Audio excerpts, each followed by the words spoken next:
Tak sangka siswi kelas 6 SD bunuh ibu kandung, pihak sekolah bongkar sosok pelaku, sangat cerdas. Sosok dan keseharian siswi kelas 6 SD berinisial Sas alias Al yang membunuh ibu kandungnya sendiri, Faiza Soraya, akhirnya terkuak.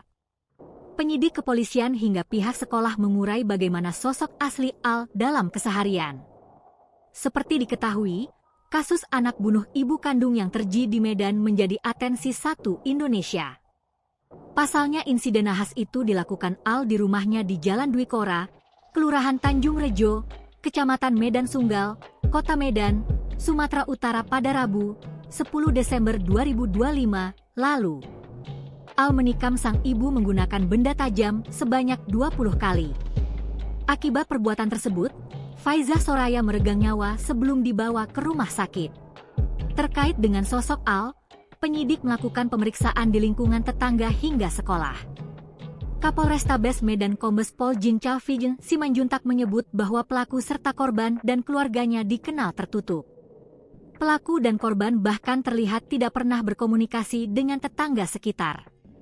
Berdasarkan hasil pemeriksaan di area rumah dengan tetangga dan lain-lain, bahkan di sekolahnya, kita melihat bahwa keluarga ini cenderung sangat tertutup dan tidak terlalu terbuka untuk komunikasi dengan tetangganya, ungkap Kombes Pol Jin Chalvijen Simanjuntak. Adapun terkait dengan sosok pelaku di sekolah, pihak SD di Medan mengurai fakta mengejutkan. Ternyata selama ini Al dikenal sebagai siswi yang cerdas. Bahkan tiap kali mengikuti perlombaan, Al selalu menang. Namun kalau penilaian dari sekolahnya terkait si adik, ini sangat pintar, sangat cerdas, beberapa kali ada perlombaan-perlombaan selalu menjuarainya, kata Kombes Pol Jin Chalvijen Simanjuntak. Karenanya pihak sekolah tak menyangka Al melakukan perbuatan tega ke ibunya. Tak sangka siswi kelas 6 SD bunuh ibu kandung, pihak sekolah bongkar sosok pelaku, sangat cerdas. Sosok dan keseharian siswi kelas 6 SD berinisial Sas alias Al yang membunuh ibu kandungnya sendiri, Faiza Soraya, akhirnya terkuak.